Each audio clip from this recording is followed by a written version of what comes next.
Hello friends, welcome to my channel. ತುಂಬ ದಿನಗಳ ನಂತರ ನಾನಿವತ್ತು ವ್ಲಾಗನ್ನು ಮಾಡ್ತಾಯಿದ್ದೀನಿ. ಬೆಳಗ್ಗೆ ಸುಮಾರು 7 ಗಂಟೆಯಿಂದ ನಾನು ವ್ಲಾಗನ್ನು ಸ್ಟಾರ್ಟ್ ಮಾಡಿಕೊಂಡೆ. 6 ಗಂಟೆಗೆ ಎದ್ದು ಫಸ್ಟು ಸ್ವಲ್ಪ ನಾನು ಇವಾಗ ಎಕ್ಸಸೈಸನ್ನು ಸ್ಟಾರ್ಟ್ ಮಾಡ್ಕೊಂಡಿದ್ದೀನಿ. ಇದು ಹುಣ್ಣಿಮೆ ದಿನದ ವ್ಲಾಗು. ಈ ವ್ಲಾಗಲ್ಲಿ ನಾನು ಹೇಗೆ ಹುಣ್ಣಿಮೆ ಪೂಜೆನ ಮಾಡ್ಕೋತೀನಿ ಅಂತ ತೋರಿಸ್ತೀನಿ. ಇದು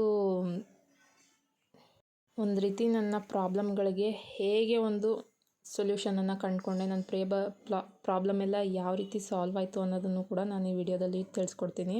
ಹುಣ್ಣಿಮೆ ಪೂಜೆ ಬಗ್ಗೆ ನಮ್ಮಮ್ಮ ತುಂಬಾ ಹೇಳ್ತಾಯಿದ್ರು, ಬಟ್ ನಾನು ಆದಷ್ಟು ಮಾಡ್ತಿದ್ದೆ. ಬಟ್ ಪೂಜೆ ಒಂದು ಮಾಡ್ತಿದ್ದೆ. ಇವಾಗ ಒಂದು ಹೊತ್ತು ಬಿಟ್ಟು ನೆಕ್ಸ್ಟ್ ನಾನು ಮಧ್ಯಾಹ್ನದಿಂದ ಊಟ ಮಾಡಲಿಕ್ಕೆ ಸ್ಟಾರ್ಟ್ ಮಾಡ್ತೀನಿ. ಒಂದು ಹೊತ್ತು ತಿಂಡಿ ಏನು ಮಾಡೋಕ್ಕೆ ಹೋಗೋದಿಲ್ಲ. ಹಾಗೆ ನಾನು ಸಿಂಪಲಾಗಿ ಪೂಜೆ ಮಾಡ್ಕೊತೀನಿ. ಪೂಜೆ ಅಂತ ಡಿಫ್ರೆಂಟಾಗಿ ಏನೂ ಇಲ್ಲ. ಮನೆಯೆಲ್ಲ ಕ್ಲೀನ್ ಮಾಡ್ಕೊಂಡು ಪೂಜೆ ಮಾಡ್ಕೊಂಡು ಒಂದು ಹೊತ್ತು ಬಿಟ್ಟು ನಂತರ ನಾನು ಊಟನ ಮಾಡ್ತೀನಿ. ಈ ಪೂಜೆ ಮಾಡಿದಾಗಿಂದ ನನಗೆ ತುಂಬಾ ಲೈಫಲ್ಲಾಗಲಿ ನನ್ನ ಪ್ರಾಬ್ಲಮ್ಗಳು ಸಣ್ಣ ಪುಟ್ಟದು ಮತ್ತು ದೊಡ್ಡದು ಎಲ್ಲ ಕೂಡ ಸಬ್ಸೈಡ್ ಆಗಲಿಕ್ಕೆ ಸ್ಟಾರ್ಟ್ ಆಯಿತು. ನಾನು ಮಾಡಿದ ತಕ್ಷಣ ಹೇಗೋ ಇದ್ದಿದ್ದು ಹೇಗೋ ಆಗೋಯ್ತು ಅಂತ ಹೇಳೋಕ್ಕಾಗಲ್ಲ. ಈಗ ಆರೋಗ್ಯ ಸಮಸ್ಯೆ ಅನ್ನೋದೇ ಬಂದರೆ ಹೇಗಾಗುತ್ತೆ, ಸಡನ್ನಾಗಿ ಯಾವುದು ವಾಸಿ ಆಗೋಲ್ಲ ಅಲ್ವಾ? ಅದೇ ರೀತಿ ನಾವು ನಮ್ಮ ಲೈಫ್ ಸ್ಟೈಲನ್ನು ಕೂಡ ಚೇಂಜ್ ಮಾಡ್ಕೋಬೇಕು. ಈ ರೀತಿ ನಮ್ಮ ನಂಬಿಕೆ ತಕ್ಕಂತೆ ನಾವು ಪೂಜೆ ವ್ರತಗಳು ಕೂಡ ಮಾಡ್ಕೋಬೇಕಾಗುತ್ತೆ. ಇದರಲ್ಲಿ ನನಗೆ ತುಂಬಾ ಇಷ್ಟ ಆಗಿ ಬಂದಿದ್ದು ಅಂದರೆ ತುಪ್ಪದ ದೀಪಾರಾಧನೆ ಒಂದು, ರಾಯರಿಗೆ, ಮತ್ತು ಹುಣ್ಣಿಮೆ ಪೂಜೆ. ನಾವು ಮನೆ ದೇವ್ರಿಗೆ ಹೇಳೋದಾಯಿತು ಅಂದರೆ ಮನೆ ದೇವರ ಒಂದು ಪರ್ಮಿಷನ್ ತಗೊಂಡೆ ಎಲ್ಲನೂ ಮಾಡಬೇಕಾಗುತ್ತೆ. ಆ ರೀತಿ ಅಂದರೆ ನಾವು ಈ ಪೂಜೆನ ಮಾಡ್ತಾಯಿದ್ದೀವಿ, ಇದಕ್ಕೆ ನೀವು ಅವಕಾಶ ಮಾಡಿಕೊಡಿ ಅಂತ ಕೇಳಿ ಪ್ರತಿಯೊಂದು ಪೂಜೆನೂ ಮಾಡಬೇಕು. ಅದರಲ್ಲೂ ಮನೆ ದೇವ್ರಿಗೂ ಕೂಡ ಅಷ್ಟೇ, ನೀವು ಯಾವುದೇ ಏನೇ ಮಾಡಿದ್ರೂ ಮನೆ ದೇವ್ರ ವಾರಗಳನ್ನ ಮಿಸ್ ಮಾಡಲಿಕ್ಕೆ ಹೋಗಬೇಡಿ. ಹೆಣ್ಣು ದೇವ್ರ ವಾರ ಮತ್ತು ಗಂಡು ದೇವ್ರ ವಾರ ಎರಡನ್ನೂ ಕೂಡ ಮನೆ ದೇವ್ರ ವಾರನ ಮಿಸ್ ಮಾಡಬಾರ್ದು. ಮನೆ ದೇವ್ರ ವಾರ ಮಾಡಿದ್ರೇ ನಮಗೆ ಆದಷ್ಟು ಎಲ್ಲ ಒಳ್ಳೆಯದಾಗೋದು, ಎಲ್ಲ ಒಂದು ಪ್ರತಿಫಲಗಳು, ನಾವು ಮಾಡಿದ ಪೂಜೆ ಪ್ರತಿಫಲಗಳು ಸಿಗೋದು ಅಂತಲೇ ಹೇಳ್ಬೋದು. ನಾವು ಆಲ್ಮೋಸ್ಟ್ ಮನೆ ದೇವ್ರಿಗೂ ಅಷ್ಟೇ 6 months ಒನ್ಸ್ ಹೋಗ್ತಾ ಇರ್ತೀವಿ. ಇನ್ನು ಸೋಮವಾರ ಶುಕ್ರವಾರ ನಮ್ಮ ಮನೆ ದೇವ್ರ ವಾರ ಆಗಿರೋದ್ರಿಂದ ಅದನ್ನು ಕೂಡ ಮಾಡ್ಕೊತಾ ಇರ್ತೀವಿ. ಅದರಲ್ಲೂ ಆಷಾಢ ಮಾಸ ಶುರುವಾಯಿತು ಅಂದರೆ ದೇವ್ರುಗಳ ಪೂಜೆನ ನಾವು ಪೂರ್ತಿಯಾಗಿ ನಮ್ಮ ಲೈಫ್ಸ್ನಲ್ಲಿ ಅಳವಡಿಸ್ಕೋಬೇಕು ಅಂತಲೇ ಹೇಳಬೇಕು. ಯಾಕೆ ಅಂದರೆ ಇದು ಪೂಜೆಗೆ ಇರುವಂಥ ಒಂದು ತಿಂಗಳು ಅಂತ ಹೇಳ್ಬೋದು. ಇದಾದಮೇಲೆ ಇನ್ನು ಶ್ರಾವಣ ಮತ್ತು ಗೌರಿ ಹಬ್ಬ ಮತ್ತು ಕಾರ್ತಿಕ, ಈ ರೀತಿ ಒಂದಾದ್ಮೇಲೆ ಒಂದು ಬರ್ತಾ ಇರುತ್ತೆ. ಈ ಒಂದು ಪಾಸಿಟಿವ್ ವೈಬ್ಸ್ ಇರುವಂಥ ಮನಸ್ಸಲ್ಲಿ ನಮ್ಮನ್ನು ನಾವು ಪೂಜೆಗೆ ತೊಡಗಿಸ್ಕೊಂಡ್ರೆ ಒಂದು ಒಳ್ಳೆ ಪಾಸಿಟಿವ್ ವೈಬ್ಸ್ ಮತ್ತು ನಮ್ಮ ಪ್ರಾಬ್ಲಮ್ಸ್ ಕೂಡ ನಿಧಾನವಾಗಿ ಕಳೀತಾ ಹೋಗುತ್ತೆ ಅನ್ನೋದನ್ನು ಮನಸ್ಸಲ್ಲಿ ಇಟ್ಕೊಂಡು ಮಾಡಬೇಕು ಫ್ರೆಂಡ್ಸ್. ಆದರೆ ಏನು ಮಾಡಿದೆ, ಹೀಗಾಯಿತು ಹಾಗಾಯಿತು, ಈಗ ಏನೋ ಪ್ರಾಬ್ಲಮ್ ಇತ್ತು ಅದು ಸಡನ್ನಾಗಿ ಸಾಲ್ವ್ ಆಯಿತು ಅಂತಲ್ಲ, ನಿಧಾನವಾಗಿ ಎಲ್ಲ ಸಬ್ಸೈಡ್ ಆಗ್ತಾ ಹೋಗುತ್ತೆ. ತುಂಬಾ ಪ್ರಾಬ್ಲಮ್ಗಳನ್ನ ಫೇಸ್ ಮಾಡೋದಾಯಿತು ನಾವು ಕೂಡ. ಅದರಲ್ಲೂ ಈ ಫಿನಾನ್ಷಿಯಲ್ ಅನ್ನೋದು ಬಂದರೆ ಫಿನಾನ್ಷಿಯಲಿ ಸ್ವಲ್ಪ ಏನೇ ಆದ್ರೂ ಏಳು ಬೀಳು ಅನ್ನೋದು ಆಗ್ತಾನೇ ಇರುತ್ತೆ. ಒಂದೇ ಸಮ ಅಂತೂ ನಾವು ಮ್ಯಾನೇಜ್ ಮಾಡಲಿಕ್ಕೆ ಆಗೋದೇ ಇಲ್ಲ. ನಾವು ಎಷ್ಟೇ ಕೈಯನ್ನು ಕಟ್ಟಿಟ್ಕೊಂಡು ಮ್ಯಾನೇಜ್ ಮಾಡಿದ್ರೂ ಕೂಡ ಅದು ಮ್ಯಾನೇಜ್ ಆಗ್ತಾ ಇಲ್ಲ, ಆ ರೀತಿ ಆಗಿಬಿಡುತ್ತೆ. ಈಗ ಅಂತಲ್ಲ, ಸುಮಾರು ನಾವು ಫಸ್ಟಿಂದನೂ ಇದೊಂದು ಪ್ರಾಬ್ಲಮ್ ಮಾತ್ರ ಫೇಸ್ ಮಾಡ್ತಾನೇ ಇದ್ದೀವಿ. ಅದು ಕೆಲವೊಂದು ದಿನ ಅದು ನಾವು ಒಂದಷ್ಟನ್ನು ಕೈಯಾರ ಮಾಡ್ಕೊಂಡಿದ್ದೀವಿ ಅಂತ ಹೇಳ್ಬೋದು. ಅಂದರೆ ವೇಸ್ಟ್ ಮಾಡ್ಲಿಕ್ಕಾಗಲ್ಲ, ವೇಸ್ಟ್ ಮಾಡಲಿಕ್ಕಂತೂ ನಾವು ಯಾವುದನ್ನು ಮಾಡ್ಕೊಂಡಿಲ್ಲ. ಅಂದರೆ ಪಾಸ್ಟಲ್ಲಿ ಆಗಿರೋವಂಥ ಒಂದಷ್ಟು ಸಮಸ್ಯೆಗಳಿಂದಾಡಿ ನಾವು ಸಿಕ್ಕೋಬಿಟ್ವಿ. ಅದನ್ನು ಮುಗಿಸ್ಕೊಂಡಾಗ ನಾವು ಸ್ವಲ್ಪ ನೆಮ್ಮದಿಯಾಗಿ ಇರ್ಬೋದು. ಬಟ್ ಇವಾಗ ಅದ್ರ ಜೊತೆನೇ ನಾವು ಹೋರಾಡ್ತಿರ್ಬೇಕಾದ್ರೆ ಪ್ರತಿಯೊಂದು ಪ್ರಾಬ್ಲಮ್ ಮೇಲೆ ಪ್ರಾಬ್ಲಮ್ಮು, ಹೆಲ್ತ್ ಪ್ರಾಬ್ಲಮ್ಸು, ಅದು ಇದು ಅಂತ ಹೇಳಿ ಆಗ್ತಾನೆ ಇರುತ್ತೆ. ಅದನ್ನು ಕೂಡ ನಾವು ಮ್ಯಾನೇಜ್ ಮಾಡಬೇಕಾಗುತ್ತೆ. ಈ ವ್ಲಾಗ್ನಲ್ಲಿ ನಾನು ನನ್ನ ಬೆಳಗಿನ ರೂಟೀನ್ ಬೆಳಗ್ಗೆಯಿಂದ ಸಂಜೆ ತನಕ ಕೂಡ ಶೂಟ್ ಮಾಡಿದ್ದೀನಿ. ತುಂಬ ದಿನ ಆಗಿತ್ತು, ಅದಕ್ಕೇ ಇಲ್ಲಿ ಬೆಳಗ್ಗೆನೇ ನಾನು ಟೊಮೊಟೊ ಬಾತ್ ಮಾಡ್ಕೊತಾ ಇದ್ದೆ. ಟೊಮೊಟೊ ಬಾತ್ಗೆ ಚಟ್ನಿ ಮಾಡಲಿಕ್ಕೆ ಕಾಯಿನ ಹಸ್ಬೆಂಡ್ ಕೈಲಿ ಓಡಿಸ್ಕೊಂಡೆ. ಮನೇಲಿ ಹೆಲ್ತು ಅನ್ನೋದು ವಿಷಯ ಬರೋದಾದರೆ ಫ್ರೆಂಡ್ಸ್, ನಾನು ತುಂಬಾ ತಲೆಗೆ ಹಚ್ಕೊಂಡ್ಬಿಡ್ತೀನಿ. ಪಾಪುಗಾಗಲಿ, ಹಸ್ಬೆಂಡ್ಗಾಗಲಿ, ನನಗಾಗಲಿ, ನಮ್ಮ ಅಪ್ಪ ಅಮ್ಮಂಗೆ ಯಾರಿಗಾದರೂ ನನಗೆ ಹೆಲ್ತ್ ಪ್ರಾಬ್ಲಮ್ ಆಗಿಬಿಟ್ರೆ ನನ್ನ ಕೆಲಸ ಇಸ್ಕೊಳಕ್ಕಾಗೋದಿಲ್ಲ. ಇದೇ ರೀತಿ ಹಸ್ಬೆಂಡ್ಗೂ ಸ್ವಲ್ಪ ಪ್ರಾಬ್ಲಮ್ ಆಯಿತು. ಅದರಿಂದ ತುಂಬ ಒಂದು ರೀತಿ ಟೆನ್ಷನ್ ಆಗೋಯಿತು, ಸ್ಟ್ರೆಸ್ ಆಗೋಯಿತು. ನನಗೆ ಇಷ್ಟೆಲ್ಲ ನೋಡಿ ಅನಿಸಿದ್ದು ಒಂದೇ, ಏನು ಆದಷ್ಟು ಫಿಸಿಕಲಿ, ಮೆಂಟಲಿ ಮತ್ತು ಎನ್ವಿರಾನ್ಮೆಂಟ್, ನಮ್ಮ ಮನೇಲಿ ಏನು ಎನ್ವಿರಾನ್ಮೆಂಟ್ ಇರುತ್ತೆ ಅದನ್ನು ಆದಷ್ಟು ನಾನು ಒಂದು ಪಾಸಿಟಿವ್ ವೇಲಿ ಕೊಡಬೇಕು ಅನ್ನೋದು ನನಗೆ ಮೊದಲಿಂದನೂ ತುಂಬಾ ಆಸೆ. ಬಟ್ ಏನಾಗ್ತಿತ್ತು ಅಂದರೆ ಪಾಪು ಒಬ್ಬನ ಮೇಲೆ ನಾನು ತುಂಬಾ ಫೋಕಸ್ಡ್ ಆಗಿದ್ದರಿಂದ ನಾನು ಬೇರೆ ಯಾವುದನ್ನು ಫೋಕಸ್ ಮಾಡ್ತಾ ಇಲ್ಲ. ಬಟ್ ಇವಾಗ ಎದುರಿರೋ ಒಂದು ಇದಕ್ಕೆ ಮಾಡಲೇಬೇಕು. ಇನ್ನು ಮನೆ, ನಾನು, ಹಸ್ಬೆಂಡ್, ಪ್ರತಿಯೊಂದ್ರ ಮೇಲೂ ಕೂಡ ಫೋಕಸ್ ಮಾಡಿಕೊಂಡು ನಮ್ಮ ಹೇಳಿ ಒಂದು ಸ್ಟೆಪ್ಪನ್ನು ಮುಂದಕ್ಕೆ ಹಾಕಲೇಬೇಕು ಅಂತ ಹೇಳಿ ನಾನು ಫಿಕ್ಸ್ ಆಗಿ ಮೊದಲನೇದಾಗಿ ನನ್ನ ಹೆಲ್ತಲ್ಲಿ ಸ್ವಲ್ಪ ಪ್ರಾಬ್ಲಮ್ ಆಯಿತು.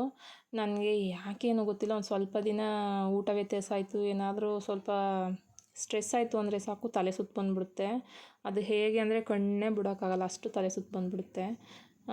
ನಾನೇನು ಲೋ ಬಿ ಪಿ ಅಂದ್ಕೊಂಡಿದ್ದೆ, ಬಟ್ ಬಿ ಪಿ ಎಲ್ಲ ಚೆಕ್ ಮಾಡಿದ್ರೆ ಅದು ನಾರ್ಮಲಾಗಿ ಇರುತ್ತೆ. ಒಂದು ಸಲ ಚೆಕ್ ಮಾಡಿಸಿ ನೋಡಿದ್ದೆ ಒಂದು ಸ್ವಲ್ಪ ದಿನದಲ್ಲಿ.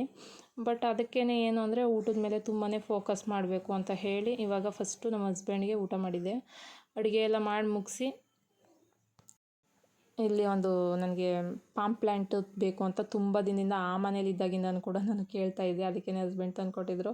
ಆ ಜೆಲ್ಲಿನ ಕೆಳಗಡೆ ಹಾಕು ಅಂತ ತಂದು ಕೊಟ್ಟಿದ್ರು. ನಾನು ಏನು ಮಾಡಿದೆ ಅಂದರೆ ಫಸ್ಟೇ ಪ್ಲ್ಯಾಂಟ್ನ ಹಾಕ್ಬಿಟ್ಟಿದ್ದೆ. ಅದಕ್ಕೆ ಏನು ಮಾಡಿದೆ, ಸುಮ್ಮನೆ ಚೆನ್ನಾಗಿ ಕಾಣಿಸುತ್ತೆ, ಪೆಬಲ್ಸ್ ಅಂತೂ ಇಲ್ಲ, ಪೆಬಲ್ಸ್ ತಂದ ಮೇಲೆ ಹಾಕೊಳ್ಳೋಣ ಅಂತ ಹೇಳಿ ಜೆಲ್ಲಿನೇ ಸುಮ್ಮನೆ ಡೆಕೋರೇಟ್ ಮಾಡಿದೆ.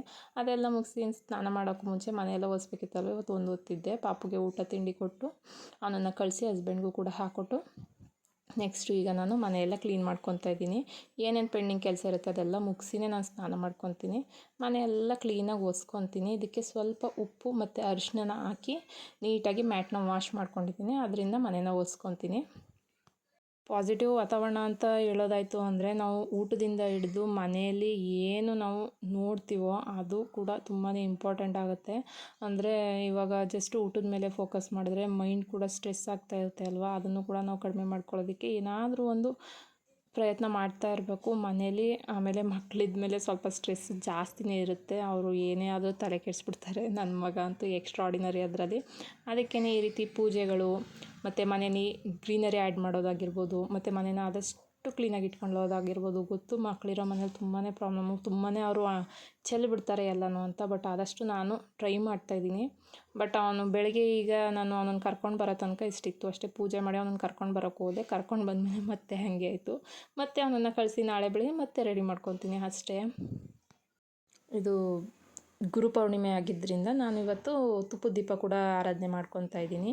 ಮೊದಲಿಗೆ ಧೂಪ ಹಚ್ಚಿ ಇಟ್ಟು ನೆಕ್ಸ್ಟು ನಾನು ಇಲ್ಲಿ ಪೂಜೆನ ಶುರು ಮಾಡ್ಕೊತೀನಿ. ಲಾಸ್ಟ್ನಲ್ಲಿ ಮನೆಗೆಲ್ಲ ಧೂಪನ ಹಾಕ್ಕೊತೀನಿ. ಊಟದಲ್ಲಿ ಮತ್ತು ನಮ್ಮ ಫಿಸಿಕಲಿ ಆದಷ್ಟು ಆ್ಯಕ್ಟಿವ್ ಆಗಿರಬೇಕು. ನಾನು ಮೊದಲು ಸುಮಾರು ಕಾಲೇಜ್ಗೆ ಹೋಗ್ತಿದ್ದ ಟೈಮಲ್ಲಿ ಎಕ್ಸಸೈಸ್ ಎಲ್ಲ ಮಾಡ್ತಾಯಿದ್ದೆ.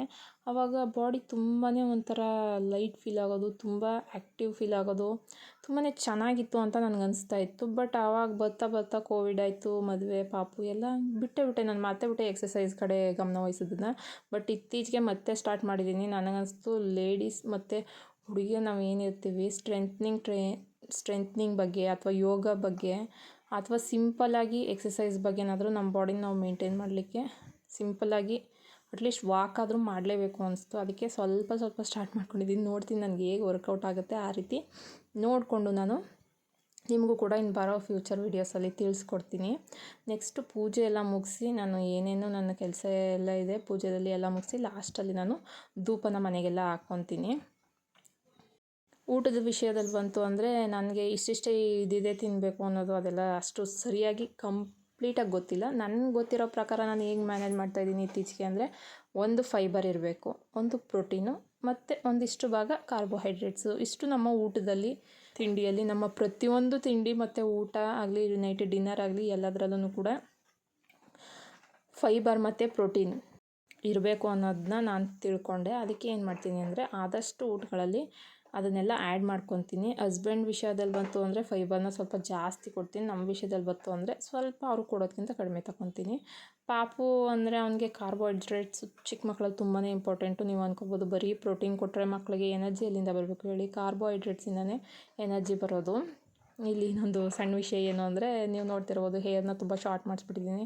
ಯಾಕಂದರೆ ತುಂಬಾ ಉದುರುತ್ತಿತ್ತು ಫ್ರೆಂಡ್ಸ್. ಅಂದರೆ ನಾನು ಇದು ಪಾರ್ಲರ್ನೇನು ಕಟ್ ಮಾಡಿಸಿಲ್ಲ, ಜಸ್ಟು ಪಂಚಮುಡಿ ಇತ್ತು, ನನಗೆ ಹುಷಾರಿರಲಿಲ್ಲ. ಅದಕ್ಕೇ ನಂಜುಂಡೇಶ್ವರ ದೇವಸ್ಥಾನ ಏನಿದೆಯಲ್ಲ ಅಲ್ಲಿ ಹೋಗಿ ಪಂಚಮುಡಿ ಕೊಟ್ವಿ. ಆಗ ಸ್ವಲ್ಪ ಕೆಳಗಡೆ ಕಟ್ ಮಾಡ್ತೀವಮ್ಮ ಅಂದರು. ಆಯಿತು ಸ್ವಲ್ಪ ಜಾಸ್ತಿನೇ ಇರಲಿ ಅಂತ ನಾನು ಕೇಳಿ ಕಟ್ ಮಾಡಿಸ್ಕೊಂಡು ಎಲ್ಲ ಮುಗಿಸಿ ತಿಂಡಿ ಮುಗಿಸಿ ಮತ್ತೆ ಪಾಪುನ ಕರ್ಕೊಂಡು ಬಂದೆ. ಪಾಪುನ ಕರ್ಕೊಂಡು ಬಂದು ಅವನ್ನ ಮಲಗಿಸಿ ಇವಾಗ ನಾನು ಸ್ವಲ್ಪ ಹೊತ್ತು ರೆಸ್ಟ್ ಮಾಡಿದೆ. ರೆಸ್ಟ್ ಮಾಡಿ ಇನ್ನು ಪಾತ್ರೆ ಎಲ್ಲ ಇತ್ತು, ಅಡುಗೆ ಮಾಡಬೇಕಿತ್ತು. ಅದಕ್ಕೆ ಫಸ್ಟ್ ಎದ್ದು ಎಲ್ಲನೂ ಕೆಲಸ ಮಾಡ್ಕೊತಾ ಇದ್ದೀನಿ. ಅವನನ್ನು ಎದ್ದೇಳಿಸ್ದೆ, ಅವನನ್ನು ಕೂಡ ಎದ್ದೇಳಿಸ್ಬಿಡ್ತೀನಿ. ನಾನು ಜಾಸ್ತಿ ಹೊತ್ತು ಅವನನ್ನು ನಿದ್ದೆ ಮಾಡಿಸಲ್ಲ. ಮಧ್ಯಾಹ್ನ ಹೊತ್ತು ರೆಸ್ಟ್ ಆಗಲಿ ಅಂತ ಹೇಳಿ ಸ್ವಲ್ಪ ಹೊತ್ತು ಮಾಡಿಸ್ತೀನಿ. ಮಕ್ಕಳಿಗೆ ಬೆಳವಣಿಗೆ ಟೈಮಲ್ಲಿ ನಿದ್ದೆ ತುಂಬಾ ಇಂಪಾರ್ಟೆಂಟು. ಆದಷ್ಟು ವ್ಲಾಗ್ನ ಮಾಡಲಿಕ್ಕೆ ಟ್ರೈ ಮಾಡ್ತೀನಿ, ಬಟ್ ಆಗ್ತಾಯಿಲ್ಲ. ಅದರಲ್ಲೂ ಪಾಪು ಟ್ರೈಪಾಡ್ ಮುರಿದಾಕ್ಬಿಟ್ಟಾಗಿಂದಂತೂ ತುಂಬಾ ಕಷ್ಟ ಆಗೋಗಿತ್ತು. ಇವಾಗ ಸ್ವಲ್ಪ ಅದನ್ನು ಹೇಗೋ ರೆಡಿ ಮಾಡಿದ್ದೀನಿ, ಅದಕ್ಕೇ ಅದರಲ್ಲೇ ಮಾಡ್ತಾಯಿದ್ದೀನಿ. ನಮ್ಮ ಲೈಫಲ್ಲಿ ನಾವು ಸಣ್ಣ ಪುಟ್ಟ ಚೇಂಜಸ್ ಮಾಡ್ಕೊಳ್ಳೋದ್ರಿಂದ ತುಂಬಾ ಡಿಫ್ರೆಂಟಾಗಿ ನಮಗೆ ಒಂದು ಚೇಂಜಸ್ಸನ್ನು ಕಾಣ್ಬೋದು ಅಂತಲೇ ಹೇಳ್ಬೋದು ಫ್ರೆಂಡ್ಸ್. ಹೇಗೆ ಅಂದರೆ ಇವಾಗ ನೋಡಿ, ನನ್ನ ಹೇರ್ ಅಂತ ಹೇಳಿ ನನಗೆ ಹೇರ್ ಅಂದರೆ ತುಂಬ ಇಷ್ಟ. ನಾನು ಕಟ್ಟೇ ಮಾಡಿಸ್ತಿರ್ಲಿಲ್ಲ. ಇವಾಗ ಅಲ್ಲಿಗೆ ಹೋದಾಗ ಏನು ಮನ್ಸು ಬಂತು ಏನೋ ಗೊತ್ತಿಲ್ಲ, ಕಟ್ ಮಾಡಿಸ್ದೆ. ತುಂಬಾ ಲೈಟಾಗಿ ಫೀಲ್ ಆಗ್ತಾಯಿದೆ ನನಗೆ. ಹಾಗೇನೇ ಏನೋ ಡಿಫ್ರೆಂಟ್ ಅನ್ನೋ ರೀತಿ ನನಗೆ ಫೀಲ್ ಆಗ್ತಾಯಿದೆ. ತುಂಬ ದಿನ ಆಗಿತ್ತು ನಾನು ಇಷ್ಟು ಶಾರ್ಟ್ ಹೇರನ್ನು ನಾನು ಯಾವಾಗಲೂ ಮಾಡ್ಕೊಂಡಿಲ್ಲ. ಅಂದರೆ ಕಾಲೇಜ್ಗೆ ಹೋಗ್ಬೇಕಾದ್ರೆ ಇದಕ್ಕಿಂತ ಲಾಂಗ್ ಇದ್ದಿದ್ದರೆ, ಇಷ್ಟು ಶಾರ್ಟ್ ಮಾತ್ರ ಇದೇ ಫಸ್ಟ್ ಟೈಮ್ ಇಷ್ಟು ಶಾರ್ಟ್ ಮಾಡಿಸ್ಕೊಂಡಿರೋದು. ಆಲ್ಮೋಸ್ಟ್ ನಾನು ಪಾರ್ಲರಲ್ಲಿ ಒಂದು 2 ಟೈಮ್ಸ್ ಕಟ್ ಮಾಡಿಸಿರ್ಬೋದು. ಆಲ್ಮೋಸ್ಟ್ ಮನೇಲೇ ಮಾಡ್ಕೊತಿದ್ದೆ. ಈ ಸಲ ಅಲ್ಲಿ ಮಾಡಿಸ್ತೀನಿ. ಸ್ವಲ್ಪ ಹೆಚ್ಚು ಕಡಿಮೆ ಆಗಿಬಿಟ್ಟಿದೆ, ಅದನ್ನು ನಾನು ಸರಿ ಮಾಡ್ಕೊತೀನಿ. ಬಟ್ ಇನ್ನು ಮುಂದೆ ಬರೋ ವೀಡಿಯೋಸಲ್ಲಿ ಆದಷ್ಟು ನಾನು ಹೇರ್ ಕೇರ್ ವೀಡಿಯೋಸನ್ನು ಕೂಡ ಹಾಕಬೇಕು ಅಂದ್ಕೊಂಡಿದ್ದೀನಿ. ಯಾಕೆಂದ್ರೆ ತುಂಬ ಏರ್ ಫಾಲ್ ಆಗ್ತಾಯಿದೆ ನನಗೆ. ತುಂಬ ಏರ್ ಫಾಲ್ ಆಗ್ತಿದ್ದನ್ನು ನೋಡಿ ನಾನು ಶಾರ್ಟ್ ಆದ್ರಾಗಲಿ ಅಂತ ತಲೆ ಕೆಡಿಸ್ಕೊಳ್ಳಿಲ್ಲ. ಬಟ್ ಇನ್ನು ಮುಂದೆ ಶಾರ್ಟ್ ಮಾಡಿಸ್ಕೊಂಡೆ. ಇನ್ನು ಅದರ ಬಗ್ಗೆ ಹೇರ್ ಕೇರ್ ವೀಡಿಯೋಸು ಮತ್ತು ಹೇರ್ ಗ್ರೋತ್ ವೀಡಿಯೋಸ್ ಎಲ್ಲ ನಾನು ಆದಷ್ಟು ಮಾಡಬೇಕು ಅಂದ್ಕೊಂಡಿದ್ದೀನಿ. ನೋಡೋಣ ಎಷ್ಟು ಸಕ್ಸಸ್ ಆಗುತ್ತೆ ಅಷ್ಟು ನಾನು ಆದಷ್ಟು ಮಾಡ್ತೀನಿ. ನನಗೆ ಹೀಗೆ ಬೇಕು ಹಾಗೆ ಬೇಕು ಅಂತ ಏನಿಲ್ಲ, ಬಟ್ ಎಲ್ಲರೂ ಆದಷ್ಟು ಸಪೋರ್ಟ್ ಮಾಡಿ. ಸ್ವಲ್ಪ ವೀಡಿಯೋ ಮಾಡೋದಕ್ಕೆ ಮುಜುಗರ, ಅಂದರೆ ನನಗೆ ಅಷ್ಟು ಮಾಡೋದಕ್ಕೆ ಸೋಷಲೈಸ್ ಆಗಿ ಮಾಡೋದಕ್ಕಾಗ್ತಾಯಿಲ್ಲ. ಬಟ್ ಇನ್ ಫ್ಯೂಚರ್ ಮಾಡ್ತೀನಿ. ಸದ್ಯಕ್ಕೆ ಎಷ್ಟು ಆಗ್ತಾಯಿದೆ, ಎಷ್ಟು ನಾನು ನನ್ನ ಲೈಫ್ನ ಪಾರ್ಟ್ನ ತೋರಿಸ್ಬೋದು, ಅದರಲ್ಲೂ ಎಷ್ಟು ಇನ್ಫಾರ್ಮೇಷನ್ನ ಕೊಡಬೇಕು ನಾನು ಅಂದ್ಕೊಂಡಿದ್ದೀನಿ ಅಷ್ಟನ್ನು ಮಾತ್ರ ನಾನು ತೋರಿಸ್ತಾ ಇದ್ದೀನಿ. ನನಗೆ ಹೆಲ್ತ್ ಬಗ್ಗೆ ಮತ್ತು ಮಕ್ಕಳ ಬಗ್ಗೆ, ಈ ಮನೆ ಬಗ್ಗೆ ಎಲ್ಲ ಫೋಕಸ್ಡಾಗಿ ಇರಬೇಕು. ಮತ್ತು ತುಂಬ ಸಲ ನಾವು ಸ್ಟ್ರೆಸ್ ಔಟ್ ಆಗ್ಬಿಡ್ತೀವಿ. ಹಾಗೆಲ್ಲ ನಮಗೆ ಆಗಲಿ ಈ ರೀತಿ ಒಂದು ವ್ಲಾಗ್ ಸಿಕ್ಕಿದ್ರೆ, ಅಲ್ಲಿ ಮಾತಾಡೋದು ಸಿಕ್ಕಿದ್ರೆ ನನಗೆ ತುಂಬಾ ಸಮಾಧಾನ ಆಗಿಬಿಡುತ್ತೆ. ಅದಕ್ಕೇ ನಾನು ಈ ರೀತಿ ವ್ಲಾಗ್ಸನ್ನು ಮಾಡೋದು. ನಾನು ವ್ಲಾಗ್ಸನ್ನು ಇದೇ ರೀತಿ ಮಾಡಬೇಕು ಅದೇ ರೀತಿ ಮಾಡಬೇಕು ಅಂತ ಮಾಡಿದ್ರೆ ಮಾಡ್ಬೋದು. ಸ್ವಲ್ಪ ಟೈಮ್ ತಗೊಳುತ್ತೆ, ಸ್ವಲ್ಪ ರಿಸ್ಕ್ ಆಗುತ್ತೆ, ಬಟ್ ಮಾಡಲಿಕ್ಕೆ ಆಗಲ್ಲ ಅಂತ ಅಲ್ಲ. ಬಟ್ ನನಗೇನು ಅಂದರೆ ಜಸ್ಟ್ ನನಗೇನು ಗೊತ್ತಿದೆಯೋ ಅದನ್ನು ನಿಮ್ಮೊಟ್ಟಿಗೆ ಹಂಚ್ಕೋಬೇಕು ಅನ್ನೋದು ಒಂದು ನನ್ನ ಮೈಂಡ್ಸೆಟ್ಟು. ಅದಕ್ಕೇ ನಾನು ಸಿಂಪಲಾಗಿ ಮಾಡ್ತಾಯಿರ್ತೀನಿ. ನೋಡೋಣ ಇನ್ ಫ್ಯೂಚರು ಕೆಲವೊಂದನ್ನು ಆ್ಯಡ್ ಆನ್ ಮಾಡ್ಕೊತಾ ಇದ್ದೀನಿ. ಈಗ ಎಕ್ಸಸೈಸ್ ಆ್ಯಡ್ ಆನ್ ಮಾಡಿದ್ದೀನಿ, ಮತ್ತು ಡಯಟ್ ಬಗ್ಗೆ ಫೋಕಸ್ ಮಾಡ್ತಾಯಿದ್ದೀನಿ. ಮತ್ತು ಮಧ್ಯೆ ನಾನು ಪಾಪು ಕರ್ಕೊಂಡು ಬರ್ತೀನಿ. ಮಧ್ಯೆ ಅಂತೇನು ಆಲ್ಮೋಸ್ಟ್ ನಾನೇ ಕರ್ಕೊಂಡು ಬರೋಳು. ಮಧ್ಯೆ ಹಸ್ಬೆಂಡ್ ಏನಾದರೂ ಇಲ್ಲೇ ಇದ್ದರು ಅಂದರೆ ಕರ್ಕೊಂಬರ್ತಾರಷ್ಟೇ. ಹಾಗೆಯೇ ತುಂಬಾ ಫೋಕಸ್ಡಾಗಿ ಲೈಫ್ ಬಗ್ಗೆ ನಾವು ಇದ್ದರೆ ಲೈಫ್ ತುಂಬ ಚೆನ್ನಾಗಿರುತ್ತೆ ಅಂತ ಹೇಳ್ಬೋದು. ಬಟ್ ಲೈಫಲ್ಲಿ ಏನು ಅಪ್ಸ್ ಆ್ಯಂಡ್ ಡೌನ್ಸ್ ಆಗ್ತಿರುತ್ತೆ ಅದನ್ನು ಏನು ಮಾಡೋಕ್ಕಾಗಲ್ಲ. ಅದು ಆಗಿದ್ದನ್ನು ಸ್ವಲ್ಪ ದಿನ ಸಮಾಧಾನ ಮಾಡಿಕೊಂಡು ಮುಂದೆ ಹೋಗಲೇಬೇಕಲ್ವ. ಹಾಗಂತ ಹೇಳಿ ಕೂರೋದಕ್ಕಾಗೋದಿಲ್ಲ. ನಾವು ಕೂತ್ರೆ ಮಕ್ಕಳು ಮರಿ ಎಲ್ಲ ನೋಡೋರು ಯಾರು ಅಲ್ವಾ. ಅದಕ್ಕೇ ನಾನು ಈಗ ಡಿಸೈಡ್ ಮಾಡಿ ಆದಷ್ಟು ಸ್ಟ್ರಾಂಗ್ ಆಗಿರಬೇಕು ಅಂತ ಹೇಳಿ ಮೇಯ್ನಾಗಿ ಹೆಲ್ತ್ ಮೇಲೆ ಫೋಕಸ್ ಮಾಡಬೇಕು, ಮನೆ ದೇವ್ರ ಮೇಲೆ ಫೋಕಸ್ ಮಾಡಬೇಕು ಅಂತ ಹೇಳಿ ನೋಡ್ತಾ ಇದ್ದಾರೆ. ನನ್ನ ಪಾಪುಗೆ ಸ್ನಾನ ಮಾಡಿಸಿ ಅಡುಗೆ ಮಾಡೋಕ್ಕೆ ಅಂತ ಬಂದೆ. ಅಷ್ಟಕ್ಕೆ ಅವನು ನಾನು ಪೂಜೆ ಮಾಡ್ತೀನಿ ಅಂತ ಸ್ಟಾರ್ಟ್ ಮಾಡ್ಕೊಂಡ. ಅದಕ್ಕೇ ಅವ್ನು ಸ್ವಲ್ಪ ಪೂಜೆ ಮಾಡೋಕ್ಕೆ ಬಿಟ್ಟು ಇನ್ನು ಸಾಂಬಾರೆಲ್ಲ ರೆಡಿಯಾಗಿತ್ತು. ಹಸ್ಬೆಂಡ್ ಬರೋಕ್ಕೆ ಮುಂಚೆ ಅವ್ನಿಗೆ ಊಟ ಮಾಡಿಸಿ ಇನ್ನು ಹಸ್ಬೆಂಡು ಬರೋ ಅಷ್ಟರಲ್ಲಿ ಪಾತ್ರೆ ಎಲ್ಲ ತೊಳೆದಿಟ್ಬಿಡೋಣ. ಯಾಕಂದರೆ ಇನ್ನು ಊಟ ಮಾಡಾದ್ಮೇಲೆ ಕೆಲಸ ಮಾಡ್ಲಿಕ್ಕೆ ನಂಗೆ ಅಷ್ಟು ಮನಸ್ಸು ಬರೋಲ್ಲ ಫ್ರೆಂಡ್ಸ್. ಅದಕ್ಕೇ ನಾನು ಆಲ್ಮೋಸ್ಟ್ ಊಟಕ್ಕೆ ಮುಂಚೆ ಎಷ್ಟಾಗುತ್ತೆ ಅಷ್ಟನ್ನು ತೊಳಿತೀನಿ ಟೈಮ್ ಇದ್ದರೆ. ಇಲ್ಲಾಂದರೆ ಊಟ ಆದಮೇಲೆ ಕೆಲವೊಮ್ಮೆ ತೊಳಿತೀನಿ. ಬಟ್ ದೊಡ್ಡ ಪಾತ್ರೆ ಎಲ್ಲ ಎತ್ತಿಟ್ಬಿಡ್ತೀನಿ ತೊಳಿಲಿಕ್ಕೆ ಆಗಲಿಲ್ಲ ಅಂದರೆ. ಬೆಳಗ್ಗೆಯಿಂದ ಸಂಜೆವರೆಗೂ ತುಂಬಾ ಪಾತ್ರೆ ಆಗ್ತಿರುತ್ತೆ. ಈ ರೀತಿ ನಾವು ಸ್ವಲ್ಪ ಜಾಸ್ತಿ ಪಲ್ಯ ಮಾಡ್ತೀವಿ, ಬೇರೆ ಬೇರೆ ರೀತಿ ಮಾಡ್ತೀವಿ ಅಂದರೆ ಅಡುಗೆನೆಲ್ಲ ಪಾತ್ರೆ ಸ್ವಲ್ಪ ಜಾಸ್ತಿ ಬೀಳೋದು ಕಾಮನ್ನು.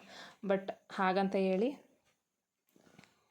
ನಮ್ಮ ಹೆಲ್ದಿ ವರ್ಷನ್ನ ಬಿಟ್ಕೊಡೋಕ್ಕಾಗೋದಿಲ್ಲ ಅಲ್ವಾ. ಅಭ್ಯಾಸ ಆದಮೇಲೆ ಏನು ಅನಿಸಲ್ಲ, ಅಭ್ಯಾಸ ಆಗೋ ತನಕ ಸ್ವಲ್ಪ ಕಷ್ಟ ಅನಿಸುತ್ತೆ. ಅದರಲ್ಲೂ ಈ ಕಡೆ ತುಂಬಾ ಸ್ಪೇಸ್ ಕಡಿಮೆ, ಅದಕ್ಕೆ ನಾನು ಆ ಕಡೆ ಇಟ್ಕೊಂಡಿದ್ದೆ. ಬಟ್ ಹೆಲ್ತ್ ಮೇಲೆ ತುಂಬ ಅಫೆಕ್ಟ್ ಆಯಿತು ಅನಿಸ್ತು.